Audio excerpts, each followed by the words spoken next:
Good evening, everyone. My name is Joyce Trotman Jordan, and I sit on the board of Not in Our Town, Princeton. We like to begin our presentation with our land acknowledgement. The land on which we are living is part of the ancient homeland and traditional territory of the Lenni Lenape people. We pay respect to the Lenni Lenape people, past, present, and future, and their continuing presence in their homeland and in the diaspora. We also acknowledge the millions of enslaved Africans and their descendants on whose backs this nation was created.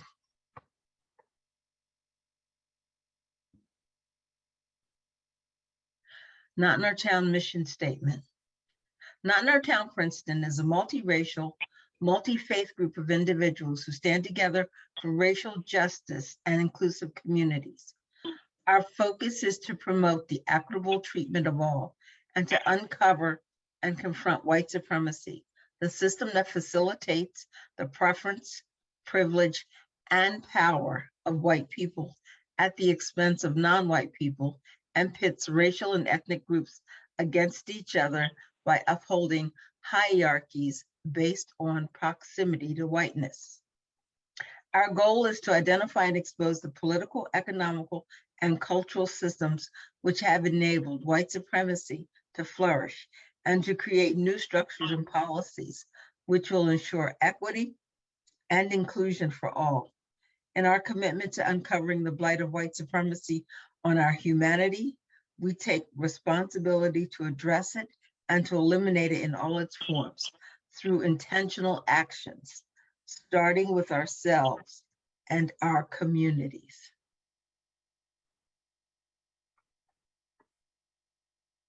Continuing conversations on race and white privilege entails PIE, Partners for Inclusion and Equity. After the murder of George Floyd, a few employees at Intel came together to create PIE, as I stated, Partners for Inclusion and Equity, an organization focused on white supremacy and anti-racism. Our two PIE leaders for this evening will present how PIE was started, its visions, objectives, initiatives, and activities, member responses, and some ideas on what's next for PIE. The goal is to motivate the goal is to motivate others to create similar initiatives in their workplace. Take it away, Doug and Sindhu, and welcome to Not in Our Town. Thank you. Thank you, Joyce. Good evening, everyone. Doug and I are delighted to be here. First of all, many thanks to Not in Our Town Princeton for inviting us to do this presentation today. And thank you all for attending. I'd also like to thank my wife, Maria Cruz Garcia, who contributed heavily in the research flow and creating many slides from the raw material. Today, Doug and I will be tag teaming to cover all the materials. Also, we have a lot of materials. Our slides are a bit dense, and we will not review them in detail. We will provide the slides for anyone who wants it. So don't worry about having to read everything or screenshot and all that stuff. And we want to hear from you. So please type in your comments, your feedback, and questions, and we can address them at the end of the presentation. With that, we'll get started. Doug, next slide. Next slide. So this presentation is divided into 4 sections. I will start with the background, describing what was happening outside and inside of Intel, and how that set the stage for us to start PIE. Doug will go over the next session, which covers some vision, mission, and objectives, and also the process and mechanics, how we overcame a few challenges in establishing this group at Intel. This should give you an idea of how to go about starting something similar where you work. We'll cover PIE programs and the response from our members, and also a little bit about where we want to take this forward, and then following that is the call to action. Next slide. First off, a lot of credit goes to the many grassroots movements and social media that have played a huge role in driving awareness about racism and the need for transformation of our communities and workplaces and our government and everything. For me, the two movements that have had a tremendous impact are the Me Too movement and the Black Lives Movement. Next, click. So, one more. So Me Too was created by Tarana Burke in 2006, and it exploded in 2017 with some very high-profile revelations, and then got broader adoption internationally as well. Importantly, in organizations and companies, which until then were focused mostly on sexual harassment policies, began taking action on actual practices and also increasing focus on holding accountable the people. And this was all the way up to the CEO. Next click. The second movement is the Black Lives Matter movement, of course. It was created in July 2013, and since then, they have organized several protests and gained mass support via social media. BLM's work, in my mind, has been instrumental in giving visibility to the various injustices. And so this whole thing about, I don't know much about racism, I don't know what is going on, isn't an excuse anymore, even all the way up and down the chain in companies. So next slide.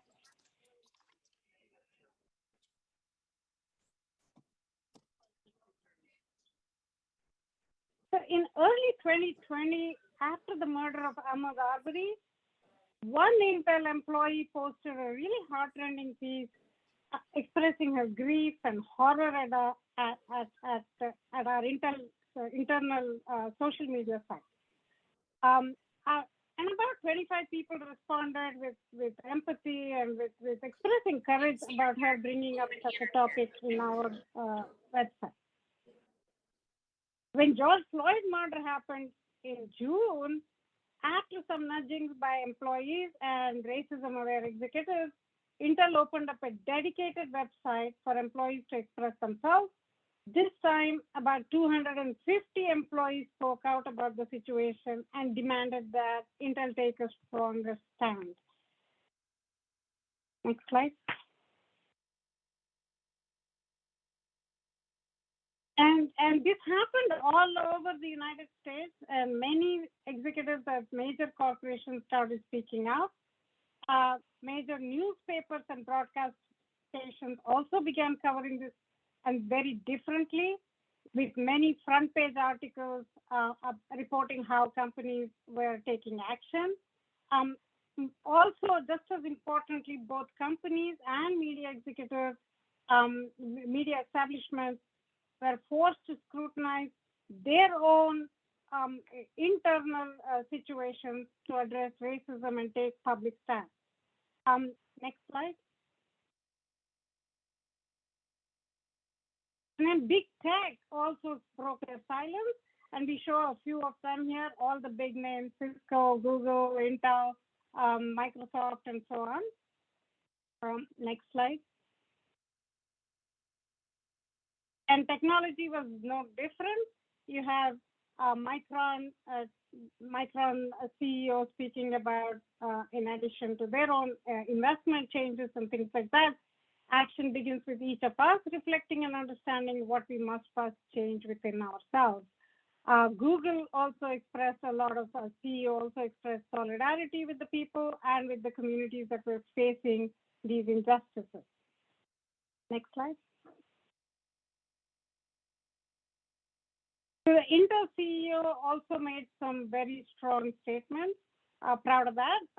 So Black Lives Matter, period. While racism can look very different around the world, one thing that does not look different is that racism of any kind will not be tolerated here at Intel or in our community. Intel also pledged dollars in support of efforts to address social injustices and anti-racism across various nonprofits and community organizations. And Also, there was a lot of encouragement internally to talk about the strains of the American society and think about how ways we could alleviate them. For all the managers of Intel, let's check in on our teams and have open conversations about what's happening, because we know what happens outside of work impacts the work we do inside. So this was in the purple box here. This was another statement, and especially this statement, standing on the sidelines of racial and social justice is not an option.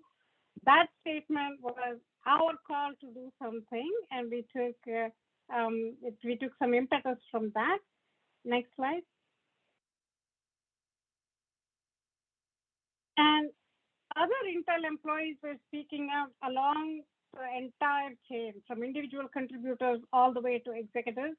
And our on the left side in the blue box here, we have Barbara Weil, who was our VP of Diversity and Inclusion, engaged in critical and uncomfortable conversations about the state of the world. There is no growth in the comfort zone. We need to listen and we need to be heard. We know what is happening in our world inevitably impacts our places of employment. It impacts how employees show up, how they produce, and how they shut down when they feel no one is listening. Effectively, she tied the outside to the inside and our business goals. Similarly, Davian Duarte in the top right corner there, she's an individual contributor, and she posted on Twitter, I'm glad that Intel is taking a position on this, but we need to do more than a one-off pledge and keep the conversation going and take more action. So sustained action was a push from the bottom as well. So next slide, sorry.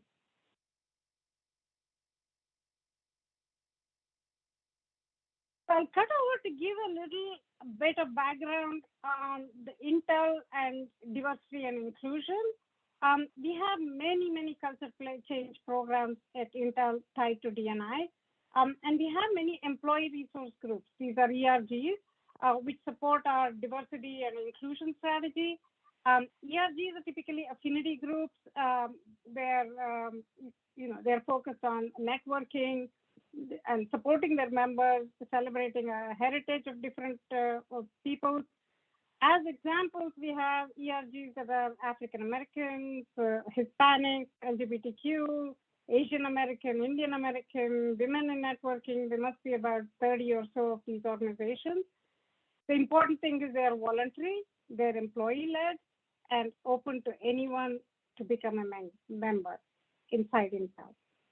And they host several events throughout the year, many of them on very important topics like mental health, well-being, inspirational talks by role models inside and outside of Intel, and then also the cultural celebrations. And they also sponsor a lot of volunteer events in communities outside of Intel.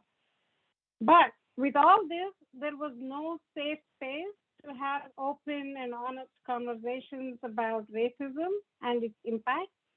And hence, so some of us decided to create this ERG. Next click. Really to take on this elephant in the room, topics and issues related to racism and equity. And that's how the idea of PI was born. And the focus of PI is to challenge our frames of thinking, our beliefs, so that it can inform our actions as relates to systemic racism and our own individual biases. And the goal is to transform ourselves and become agents for creating change. So the main takeaways from this section, grassroots movements outside of corporations worked hard over many years to create the conditions whereby corporations couldn't plead ignorance about racism.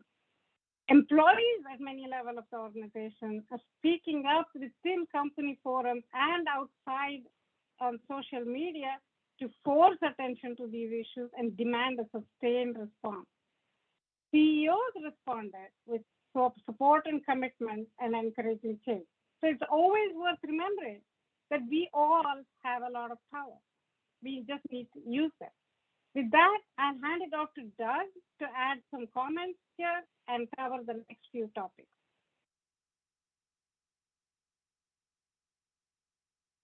I was not prepared to unmute myself. Thanks, Sindhu. Yeah, so one thing I did want to comment back on is this slide here that Sindhu went over. You know, after the killings of Ahmaud Arbery, Breonna Taylor, and George Floyd, Intel had some town hall meetings where it was primarily attended by one of our affinity groups, NIA, NIA, Network of Intel African Americans. And combined between two events they had one day after the next, there were probably about 600 people that attended. And a lot of people were talking about the pain that they were experiencing. And not only the pain that they were experiencing, but also kind of the lack of discussion going on in their work group about it. Like everybody was walking around like nothing was happening. No one, you know, very few people were having their colleagues reach out and saying, hey, you know, what's going on? You know, I hope you're okay. And so one of the things that kept getting brought up in those groups was people were really worried that kind of like Barbara Y expressed and a few others in the Twitter, is that this would just go cold again in a week, a month, whatever, that over some time, this is just going to fade away. And again, nothing's going to be done that's going to be a lasting change. And I was part of those, and I was already part of an anti-racism group outside of Intel called Unity Initiative. And so I had an idea, you know, I helped start that group, and I had an idea of how we can start this group within Intel, and knew that it was really helpful for us outside of Intel. And so that's kind of where some of the beginning ideas came from. So we started kind of on this journey of starting this anti-racism group where we can have these kind of town hall meetings and have these discussions on a regular basis, and to be able to come in and openly talk about the pain and the concerns, and also build this community that will hopefully over time build traction and have an influence on Intel as a whole. So so we came up with this proposal for this anti-racism group to answer the call for lasting change. And Intel's anti-racism group will allow for honest conversations about racism's effect on our work, personal lives, and communities. We'll aim to explore America's racist ideas and policies, foster a sense of openness and transparency, to engage in difficult conversations needed to create a culture of diversity and equity.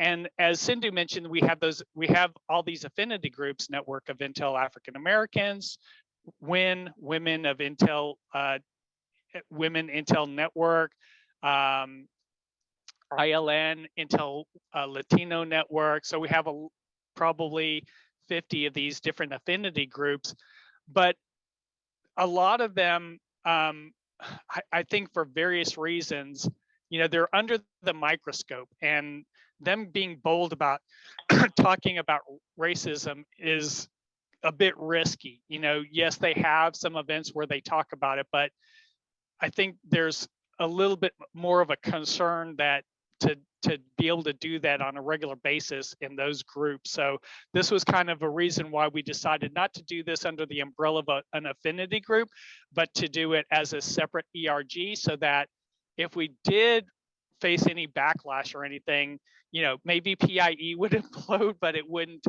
negatively affect another ERG.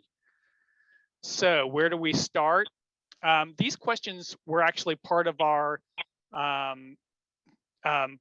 application for filling out an ERG. You know, what will this group, what need will this group fulfill that isn't fulfilled by an existing ERG? Well, there was no other ERG that was boldly talking about racism, anti-racism on a regular basis, in a place where employees in a mixed group mixed color setting can go and talk about those issues. How will it support retention and progression? Well, we've had people leave that have told, I've at least had one Black woman who left Intel because she felt like she wasn't being supported enough in these areas. So it fulfills that need.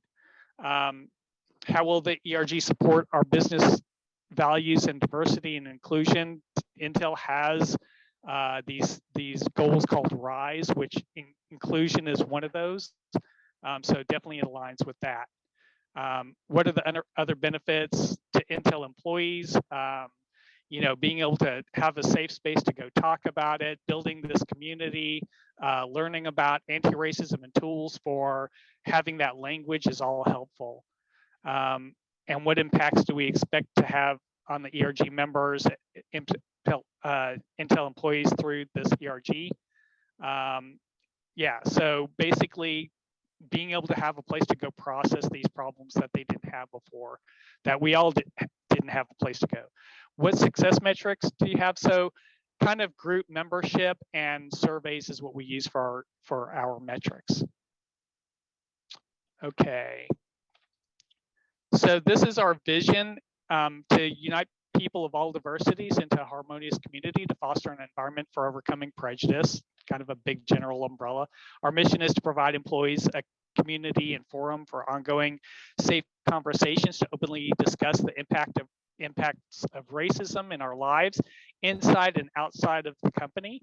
This group will be focused on direct action that will be taken to help support Intel's culture of inclusion through anti-racism activities. So one thing to mention is that after the killings of the three that I mentioned, George Floyd, Ahmaud Arbery, and Breonna Taylor, there was also some blogs on some Intel sites where people were also kind of processing this, talking about, same as what we were hearing in the forums, is we were talking about the pain and when is this going to end, and what, how are we going to get to the solution for the root causes of these problems.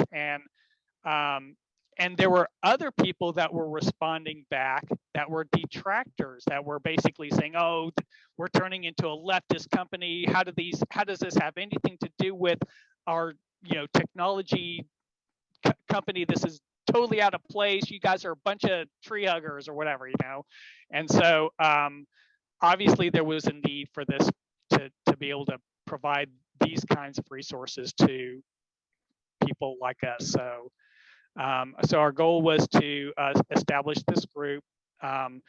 We only have it at virtually right now, but hopefully we'll be able to open up at other geographies in the future. So these are our objectives: telling our story, be able to be honest about what's going on with us, establish a respectful community where we're all working together, learning techniques for examining our own hidden bias. That's a key thing. That's something that hasn't been done at Intel very much, talking about our own hidden bias, our own racial prejudice, basically our own internalized racism. So examining ourselves for our own prejudice, hidden bias, and providing a safe environment for talking about and processing our prejudice. To learn and to teach. Yeah. That's one quick interrupt. There's a little bit of feedback from your audio. Let me try to reseat my thing. That's happened.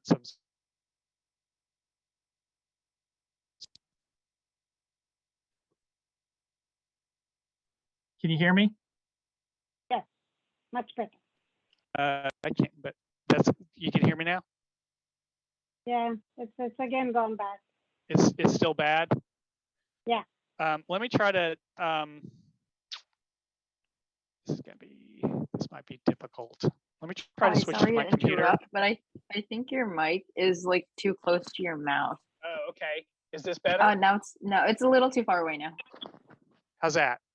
Perfect. Thank you. Can you hear okay? Mm-hmm. Oh, great. Thank you.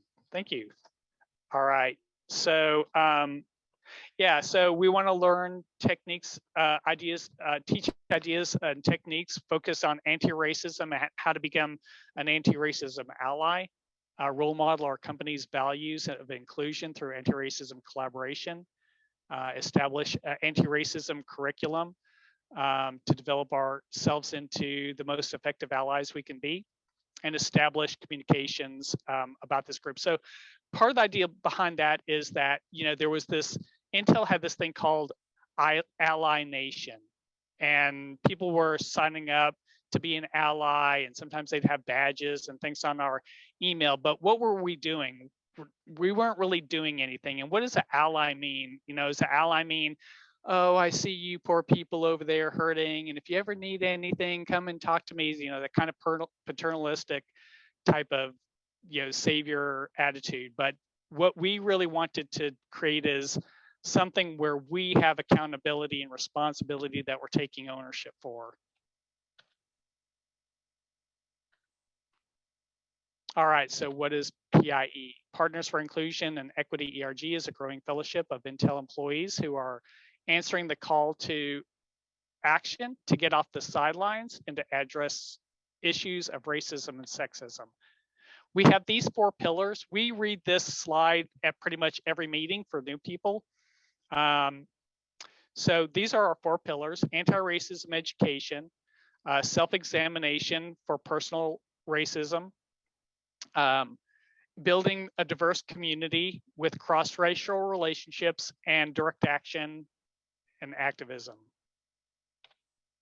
And we are not a political organization, and we are not on a witch hunt. We're not out to call people out as a racist at Intel and, corner them and, tell them how evil they are. That's not what we're about. I'm here to tell you about my racism.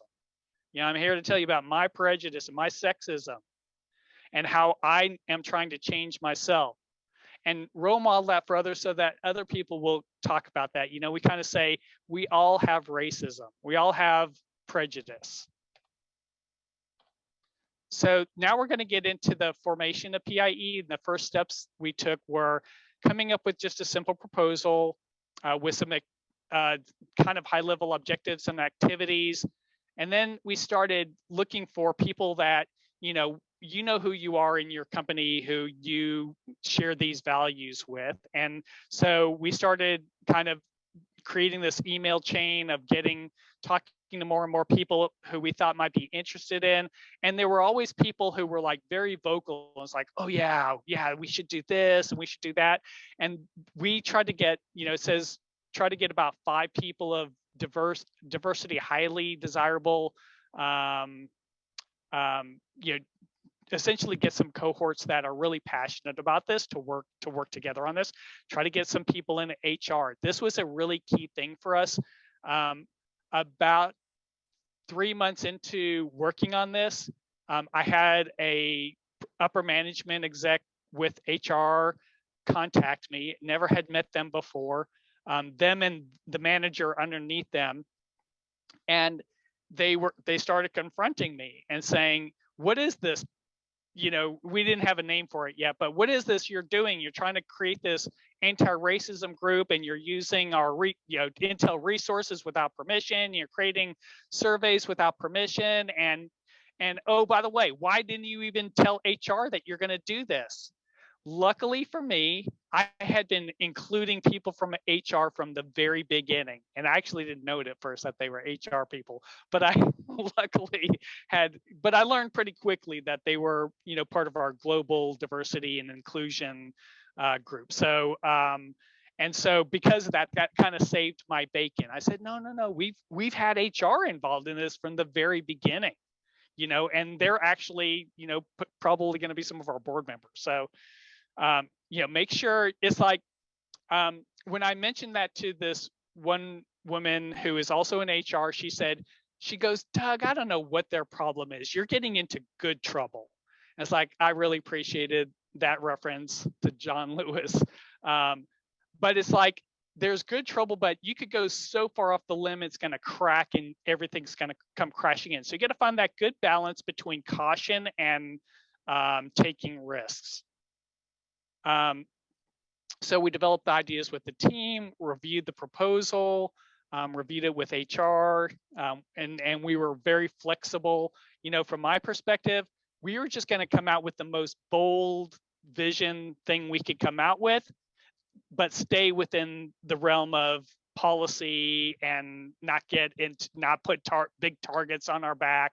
So that meant that it might get watered down a little bit, maybe based on policy and stuff, but ultimately we got almost everything we wanted. So once you've garnered that support by the approvers, define the framework and the potential activities, a phased roadmap, complete an application if your company has, you know, some formal process to go through. We had to fill out this long formal application, a lot of detail in it, submit that. Took about 2 weeks for it to get approved, and finally we got approval. And in the meantime, while we're waiting, we started socializing outside of the lead cohort. So we started looking for more people that we knew would be allies, that would be interested in this, to start kind of gaining our group. We did all of this word of mouth, but we am I echoing again? Am I okay still? Yeah, you're good. Okay. You're good. So one of the things we did though is that, based on seeing some of those detractors and some of the open forums, that ultimately some of those resulted in firings, by the way, because they got so out of hand. To try to avoid that and make sure that we only had people who held these values, all of it was word of mouth, and with, you know, reaching out to people that we knew would be interested in this based on other associations or whatever. We're starting to get a little more bold now, but that was how we started growing. We start recruiting a diverse board. Start with the lead team who are passionate and willing to take responsibilities. It's important that the board be diverse. If you have diverse people that can help. If you just don't have a diverse group, then start with whatever you can, of course. Start working on potential activities for your next phase. All right, so get the right people on the bus and get them early, sweat the details, and be patient. It takes time, be ready to adapt. Don't take things personally. When those managers came down on me and they were like, one of the statements that came out was, "Who do you think you are?" I mean, in that tone. And so, like, part of me is like, really? That's where we're gonna go? All right, let's go there. But instead, I was able to muster up enough humility to just calm down and say, you know, wow, yeah, I could understand why you're worried about this. And, you know, I could be careening off the rails. So I really appreciate you bringing this stuff to my attention. And I really want your feedback and help guide me to not careen off the rails. So yeah, can't let your ego get in the way, because I certainly have ego that could get in the way. So you just got to watch your ego and not take things personally. After the ERG approval, call your first board meeting. Hash out roles and responsibilities if you can. We really didn't know what we were going to be doing for the most part, who's going to do what. And we're still kind of working that out a year later. So, you know, figure out who's going to own what tools, communications, finance, all that stuff. Details of your primary members' activities. For example, the anti-racism education, what the frequency is of your activities, any approvals required for content in each session. We're going to go over this, but we almost always use YouTube for our content, for our discussions. And part of that is because Intel has license to use YouTube, and where we don't have license to use a lot of other content. But it's awesome. There's a ton of stuff on YouTube. Create all your procedures and documents, kind of formalize all that. Meeting templates for invitations and group sessions, group rules and participation behaviors in group sessions. We're going to go over that. those documents in a minute, sign up process and templates. You know, be ready for all your communications to get people in and to nurture those relationships of the people that you're trying to have become as your members. And then start planning your inauguration. Be meticulous with the rehearsal. So we came up with this like script of a minute by minute, who was going to do what slide, how long that slide should take, how we're going to hand it off to the next person, on and on, every detail. Sorry, I didn't mean to distract you. Yeah. That's right. Primarily Eastern European countries. Yeah. Well, this will interest you in the current climate. What country do you think has the highest incidence status, as you know, your public health people? Sorry, I'm not sure what was happening. all right, very good. Very good, very good. So yeah, so we were very meticulous on how we planned it to make sure we didn't go way too over on time, and to make sure that it was really engaging, because we thought of this is our one shot to make our first impression. So we really wanted it to be impactful for people and get them excited and feel good about what we're doing. Focus on recruitment and operations. All right, prime time, getting our inauguration day. So introduce the board, have the board members present something, say a few words, clearly articulate, you know, what we're about, and that we're here to. If I could add a word here, Doug. Yes. You want people to understand that this is not just a fly-by-night group. Somebody is interested in something and doing it. That this is an ERG, which means it is going to endure if any of the board members leave and so on, right? So you want this to be very legit, and therefore you want all the board members to show their support and present something in this inauguration day. So go ahead. Yeah, thanks, Sindhu. Yeah, so announce the details of what we're going to be doing, what to expect. We talked about, Sindhu and I, that we're going to be chairing these on a bi-weekly basis. Have our first session. So, you know, this is kind of what we do. All of our meetings is we have a topic and some kind of content. We have questions for exploration based on the content. We have some guidelines that we read before going into the breakout room, so everybody knows how to keep it respectful. We wrote these guidelines, by the way, with the mindset of we were afraid of detractors coming in and trying to argue and, you know, tell us that we're a leftist group and we have no business doing what we're doing, or telling, you know, people of color or something in there are women or something that they're just too sensitive and you know, that kind of baloney. So that's kind of what so we called it safe communications. It's not necessarily mean that it won't be courageous or that we're not going to confront ourselves on our racism, on be honest and stuff like that. So then conduct closing thoughts and invitations to the participants after we get back from the so we went into breakout rooms, we did a recap, and then after that we kind of just have some closing thoughts for ongoing sessions. So that was our inauguration. Then we conduct the activities, our weekly, our twice monthly meeting, every first and third Friday, without fail, we hold those meetings. Sindhu does one, I do the other. I feel like I need to jump back to the very beginning and say thank you to Cruz. I don't think we thanked Cruz yet for her helping in these slides. Cruz, I know you're on there somewhere, so I want to say thank you. Sorry I didn't say something sooner. Yeah, you put it so much into these slides, and I appreciate all you did to get us started. So, all right, back to the slide, back to our program. So this is our board. Heather here. Hey, Doug, yes. Doug, you moved your mic again. Can you move it back? Thank you. Thanks for pointing that out. So Heather here has left. I'm sorry. But the rest of these are our current board members. They all gave us permission to use their images. We have another one that's been out sick. Yeah. I'd like to add one statement here.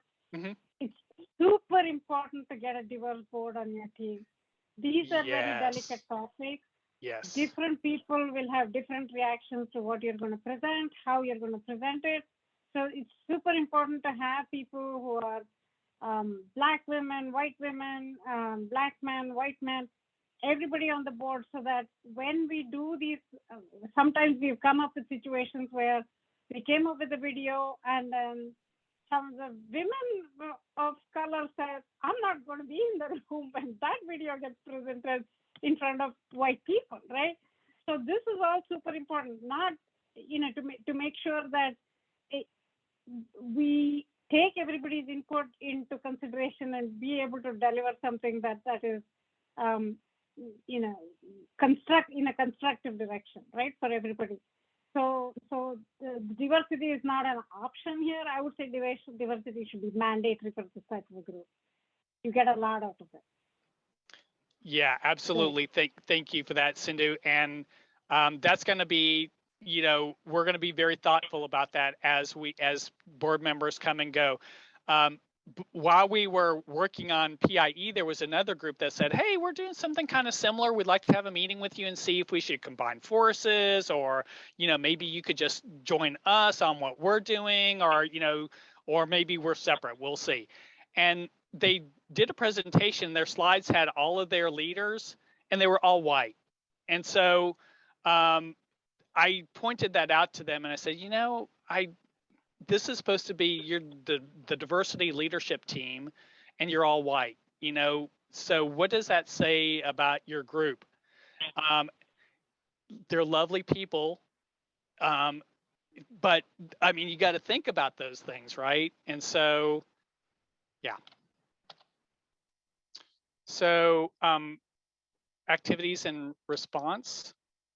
Okay, I want everybody to look at this slide for a minute and ignore everything but the blue concentric circles and see if you recognize this. I've seen this on Facebook. It originated in Twitter by this guy, Andrew Ibrahim. But it says becoming anti-racist growth path. Starting off in, maybe we'll start off in fear zone where we avoid hard questions and we're just trying to stay in our comfort and things like that. But in learning zone, we're stepping out a little bit where we're acknowledging racism. We're, starting to get more educated on our history. And then towards the growth zone, we're being more reflective and doing what we can to take action and things like that. So what this is I'm sure some of you are very familiar with those circles, but what we're doing here is we're mapping our 4 pillars to those. And these could be mapped to, we can map our pillars to these ones that we didn't map yet, but yeah, so this is kind of what we're trying to do with PIE. Yeah, I want to just go back to that previous slide. We used this slide in the first inaugural presentation as well, and we've used it a couple of times later. And that was to set the stage for the tone of these meetings, right? So that this is not a witch hunt, like Doug said. We all understand that we are all in various growth areas here, and we come here to kind of become better rather than kind of point fingers at each other. So this was kind of really to set the stage for us, the tone for how we would conduct these discussions as well. So go ahead, Doug. Okay, I see a couple of comments and questions. We'll have a question and answer session coming up in a second to answer those. Okay, Pi session overview. So now we're going to put the microscope or magnifying glass a little bit more on the meat of our what we do, which is our discussion groups that Sindhu and I chair. We have them on the first and third Fridays of each month. The session format is we do some introductions. We talk about what PIE is, kind of in mind of we have new people at every meeting, so we repeat some of these things. And some of the things that we repeat, some of the repeat members were saying, do we have to read this stuff every time? But now they are advocates saying we need to read this stuff every time because it sets the foundation of who we are. So, so there's some things that it's worth repeating from meeting to meeting, even though it seems a little repetitive. But we did really go to a lot of extent to make sure that we paired out as much time to try to avoid, shave off every minute on unnecessary things to make it as streamlined as possible, so we can spend as much time in the breakout discussion, because those always seem to go too short, which is awesome. We'll talk more about that in a minute. So we do after we do Hey, the Dad. intros. Yes. Hey, Dad, one Yes. more interrupt. You need to move your mic again. Is that better? Yeah. Thank you. Thank you. I'll keep it at my chin. Yeah, interrupt anytime. Thank you. All right, so we do introductions. We present the material, which usually starts off kind of from a high level view. Who is it we're going to listen to speaking in the video and what they're talking about? Sometimes we'll even kind of give an introduction of the questions and stuff if it's pretty complicated to get people thinking about it. So while they're watching it, they can start thinking about those questions and salient points. Then after the presentation, we go into breakout rooms of five to six people, sometimes 4, but less than that is too little. More than 6, there's just not enough time. Go into the breakout rooms, 35 minutes on average. We usually try to do a little bit more time than that. And then after the breakout discussions, we go round robin in the discussion group, and each person gets a chance to share. We almost always run out of time because people are very passionate about these topics, and people really appreciate that, and they get to voice things that they don't get to voice, anywhere else in our company. So then we come back, and each of the group assigned facilitators, which is like everybody, volunteers to facilitate or whatever. Once they get into the random groups, then that kind of lead gives a recap of what their group talked about. And then we have closing comments. Yeah. One comment as well. We went through a few different ways in which we erased this. So initially we had the recap thing, and then we decided, hey, let's take that out and extend the breakout rooms discussion. And then people really didn't like that. Many of them came back and said, we need closure. We need to be able to hear other people's ideas. So we then decided, okay, let's put back the recap and closing and extend it by 15 minutes. Initially it was 1 hour. So, and then we extended by 15 minutes. So some of these things you learn as you go, and it doesn't matter really, like get it started and you can keep refining on it. Go ahead, yes, thank you. All right, topics span history of white supremacy, current events with associated impact on BIPOC and women, anti-racist ideas, etc. All right, so we already went over this. The bottom part of the slide is also part of our regular slide, so that just stating, we've already said this, that our meetings are a place for honest and open discussions for practicing these anti-racism activities. So, we want people to know that this is a place you could come out and kind of step out of your comfort zone beyond what we normally do in our corporate environment.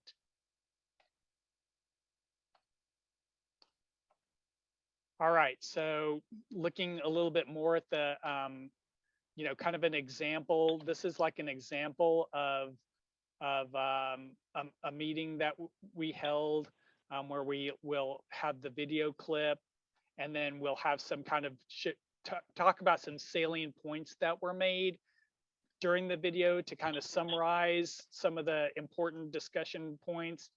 And then we have a set of discussion questions. And this discussion questions are what we usually center the discussion about.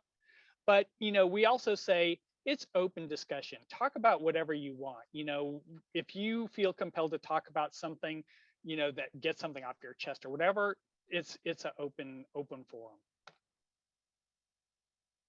Now, these two are reading guidelines that we have before we go into the breakout discussion. We have the standards for a respectful environment and guidelines for respectful conversations. And we have volunteers read each of these, and we will also have volunteers read other parts of our documents, including the points and questions and things like that, just to try to get more involvement with people. The more engaged people are, the more they seem to appreciate it, and not having to just hear us drone on and on and on like I'm doing now.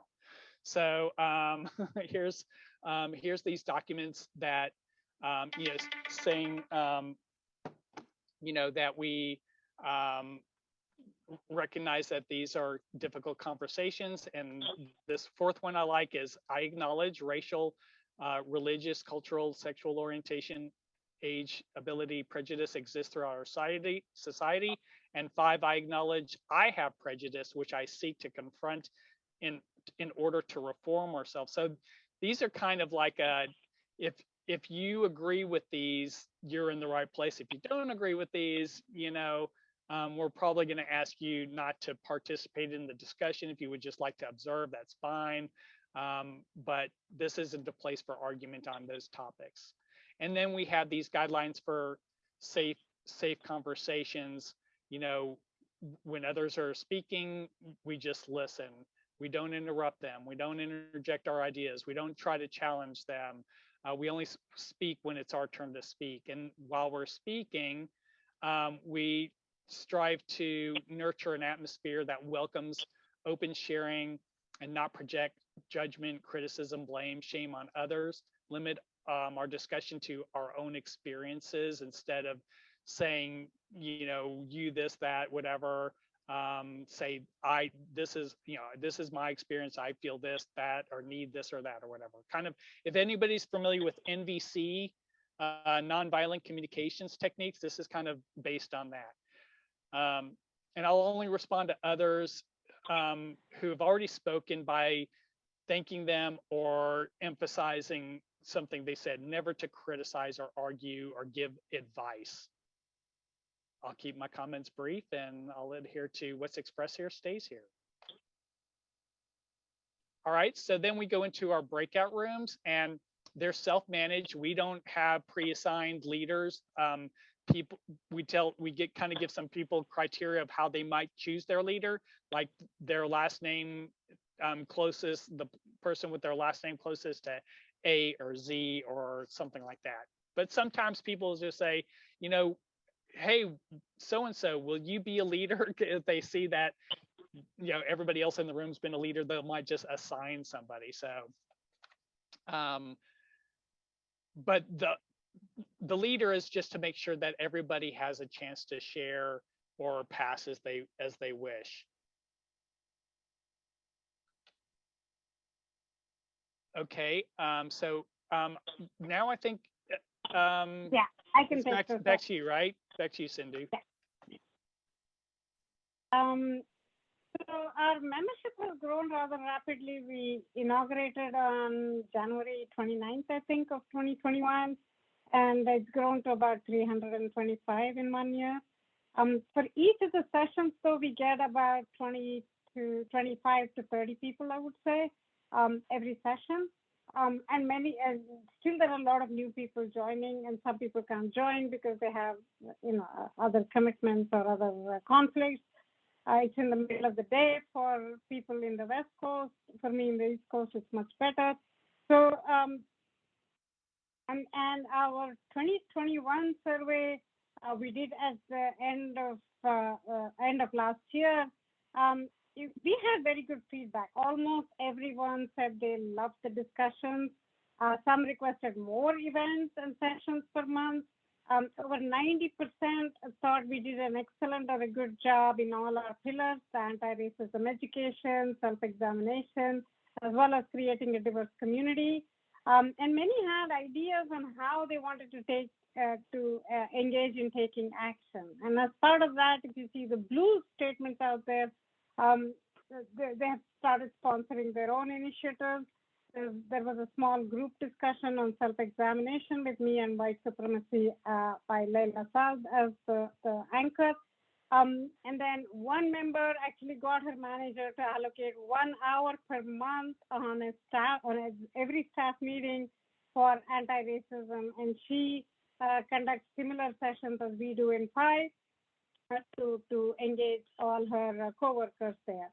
And then we've had people reaching out to us if they could lead some of these sessions.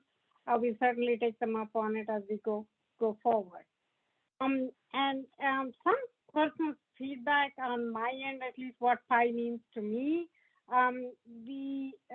Personally, I have really gained a lot from PI.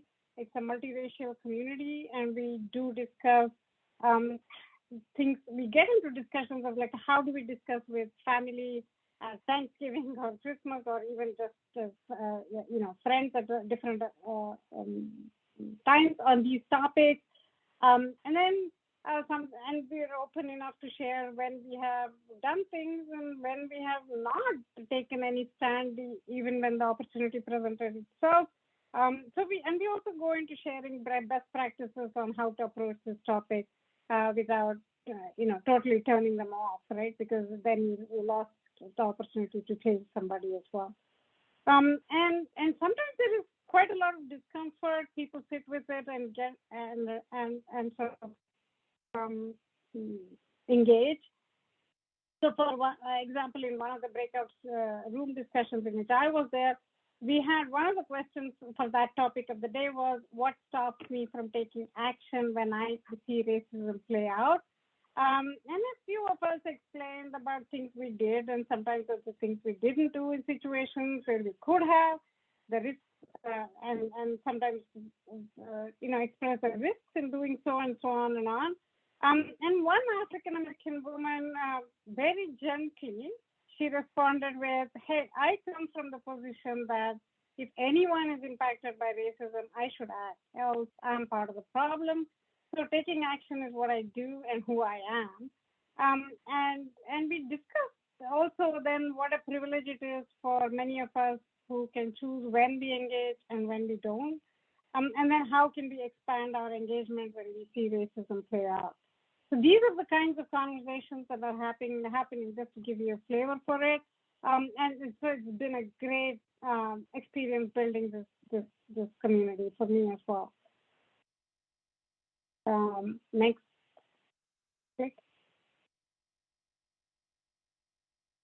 And at every session, we ask for participant feedback. That's the process we have. And here are some of the comments that we have received from people. I'd like you guys to take a moment to read some of them.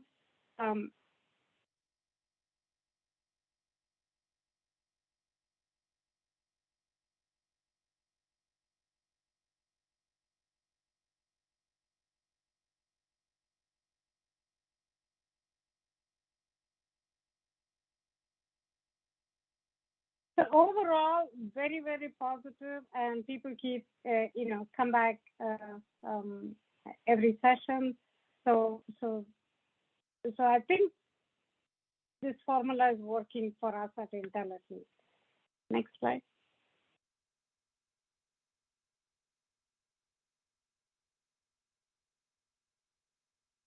So what's next? We are looking at multiple ideas in how we can scale this thing a little bit more, and what other things we could do to expand upon our pillars. So expanding membership, so far it's all been sort of word of mouth. Those who attend bring more people into the group and so on. We are looking at ways to engage with other ERGs. We just had a discussion before this meeting with somebody from the Global Diversity and Inclusion Services. So how do we use or how do we leverage all the other ERGs in order to be able to expand our memberships from there? We want to establish or create an anti-racism curriculum sort of a thing. Initially, probably more with books and videos and things like that, that is set up as a beginners and, like take us on a progression through the journey. And then perhaps at some point make it a sort of a mandatory training for everybody at Intel as well. That is a little bit further into the future, I think. And then we want to also increase racism awareness by member-led teach to learn sessions, so that we can get our members to start presenting these things, not just at our forums, but like one of the members did in her work group as well. So a lot of things in the we are thinking about. We need to we have started actualizing on some of these. The third one over there, we started talking about that as well. Second one as well. So we have to take it further and evolve this program. Anything you want to add there, Doug? Doug? Sorry, I was on mute. No, I think yeah, I think you said it all. We're looking at collaborating with others. We started off under the radar, as I mentioned, and now we're looking to continue to grow and kind of streamline it and also make it so that it is scalable, so that other groups at Intel and whatnot can basically take this kind of a framework to work with. Next slide.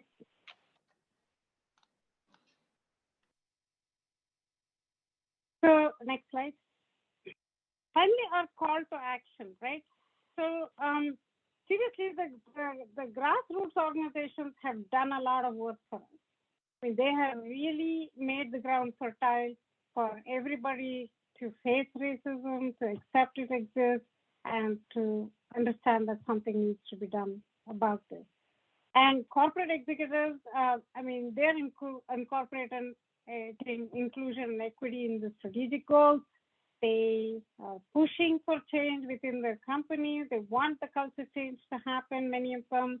And these inclusion and equity goals are not just in hiring, but in hiring, retention, progression, and to really create a pipeline for having individuals of diverse races and things like that ready for those VP, corporate VP, and executive VP positions at the highest level. And employees, we are finding, are really seeking these forums where they can, explore anti-racism education, self-examination in safe community spaces. I can tell you, I don't think I knew any member of PI before we started PI. It was Doug and I met because of PI. Somebody introduced us, knowing that both of us were into this thing. And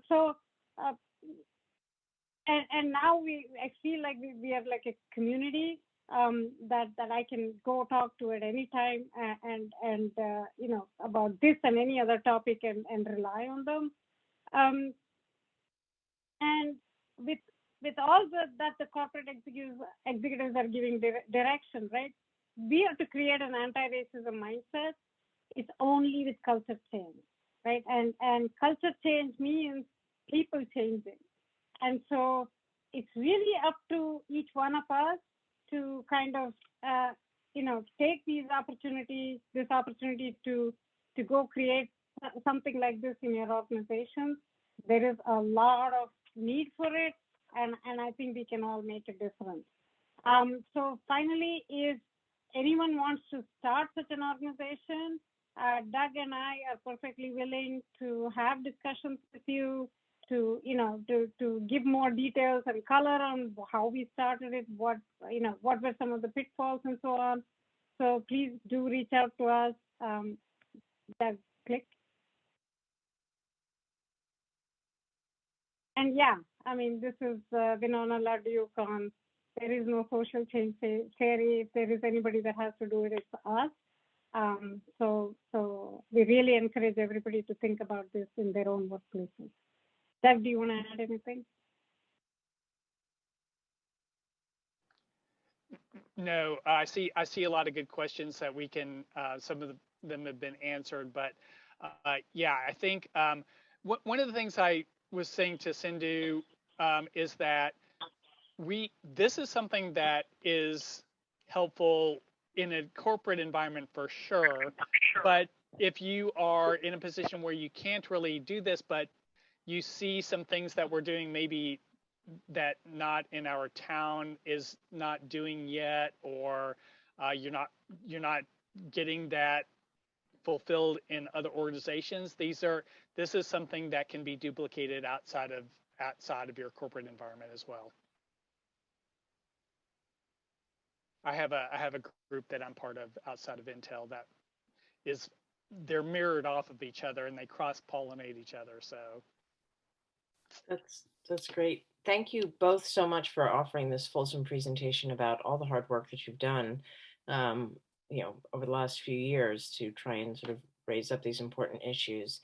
As you were noting, Sindhu's been very thoughtful about answering the questions as they've come through.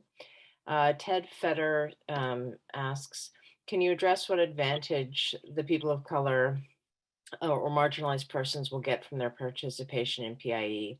I acknowledge the representatives of majority culture will benefit if they're willing to learn what's in it for others. Yeah, what we have found, right? We don't know the exact demographics, but we do have people of color participating. And we're very thankful for it, first of all, because there is a perspective that comes with their experience that no amount of reading books and all that is going to get you there. So that's super important. And yes, we are getting a lot more from it, maybe. But I think there is also, so for instance, in one of the breakout room sessions I was, one of the African-American ladies said that at Intel, when she gets on an elevator, many times people clutch their bags, right? So this, I would have never thought that this could happen at a, place where people are educated, and probably the people doing that are not knowing it as well. So we had a good, solid discussion on that. And, there were people who said, you know what, maybe I have done it as well. So without these experiences, I don't think we can change, really. I don't think it's possible to just truly transform and truly hear people, and that skill, not just a skill, but that commitment to learning from hearing can only come if you do hear people's experiences. So that's important.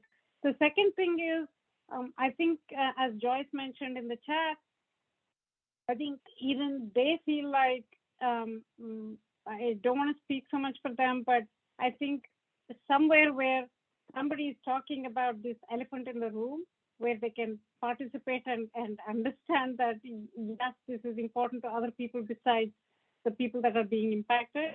I think there is value in that. Deb, do you want to add anything? yeah, I'm kind of reluctant to speak for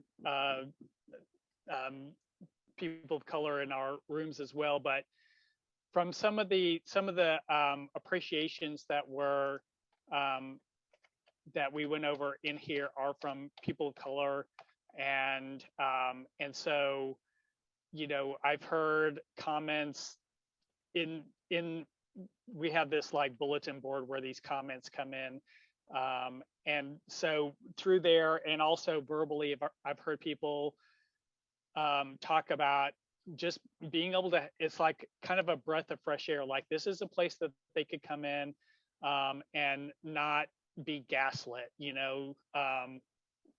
that they're not going to come in here and talk about the pain that they're experiencing, or talk about some racism that they're facing in their work group or something, and have us, join in white solidarity and say, oh, I'm sure they didn't mean that. We're gonna listen, and we're going to support, and actually we have policies at Intel that if we hear a report like that, we are obligated to report harassment, incidents of harassment and whatnot. But yeah, so I think it's kind of a place where people can be assured that they're coming in and face white people and not be gaslit, and to at least some extent we're trying to be honest with ourselves, and we're reading these books like Me and White Supremacy, and we're really looking at ourselves deeper than we're not perfect by any stretch, but we are continuing to grow, and compared to just mainstream Intel community, it's a place where people could go and talk about these things. I've heard a few people. It was a Black women, when there were 3 women who did this Me and White Supremacy together, and Layla Saad recommends it being just for white people, but this Black woman joined, and she said that she could really actually identify with some of the things and had to ask herself, is she being anti-Black in some cases? So we're all on a spectrum of racism and prejudice or whatnot, but for her, she found even that kind of discussion that we mostly try to address as like white supremacy and stuff, she saw that had affected her thinking as well. And just like Ibram X. Kendi in How to Be an Anti-Racist, he talks about that he had internalized racist ideas, from his external that he espoused in high school and stuff, that it wasn't until he was an adult that he realized, oh my God, I'm espousing racist ideas,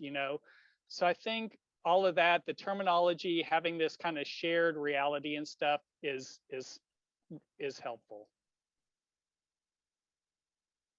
Thank you so much. I want to invite anybody that has questions. You're welcome to either put them in the chat or to just unmute yourself and ask.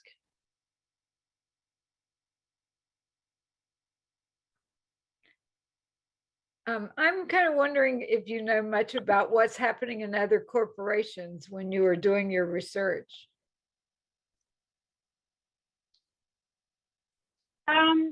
Yeah, so I do know that Google, Microsoft, Apple, in fact poached us and took Barbara Weiss into their organization. She was one of the best executives we had on diversity and inclusion, that I also used in a quote in this presentation. But yes, I think all these organizations are digging deep and looking into initiatives like this. I don't know that anybody has exactly this initiative, just because those are fairly internal things, right? They don't come out into the open, these internal ERG information. But I do know that, and for the most part, I think we should remember that it is employees holding, demanding this change. It's not necessarily just a top-down kind of thing. It's employees saying, hey, we need to talk about this, so we want to form some of these things, and going and driving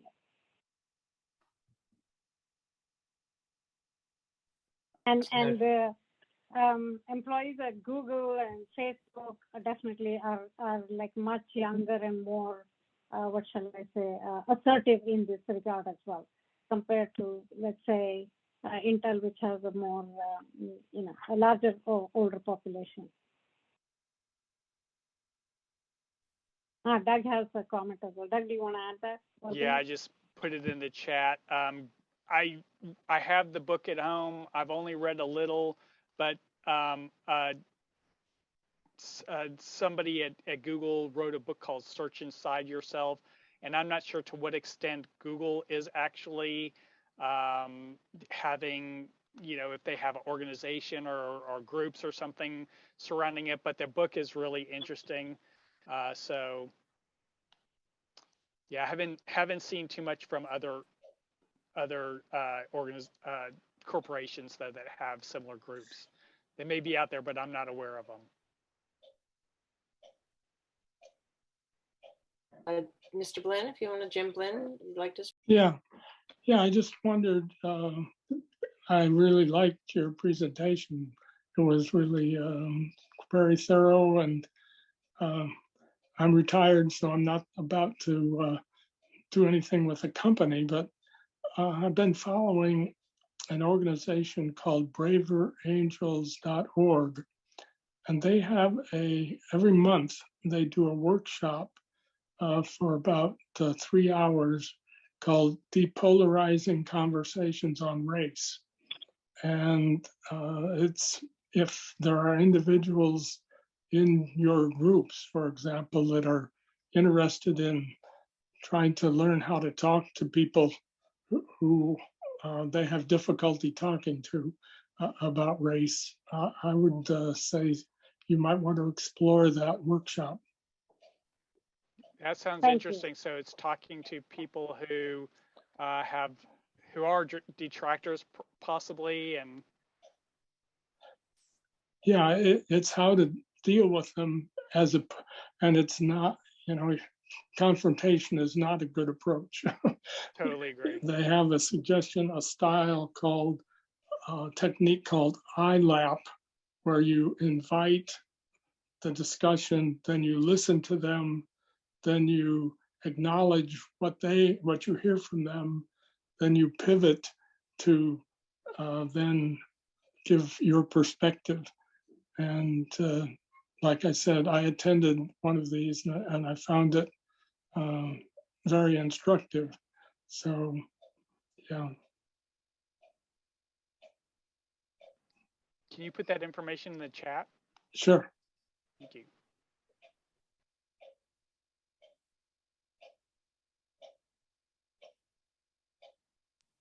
Does anybody else have a question? You've certainly gotten some love in the chat. Thanking you for all your hard work and for sharing what changes you've wrought through even in the corporate world.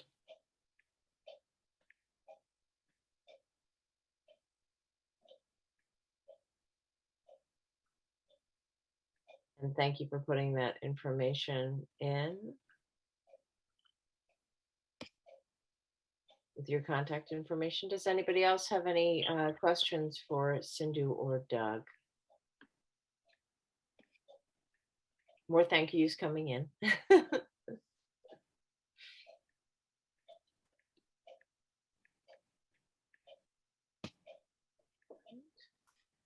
I don't know, I guess, would you like to close out with something that has been the most meaningful for you personally in this work? I'd love to hear that, Doug and Sindhu.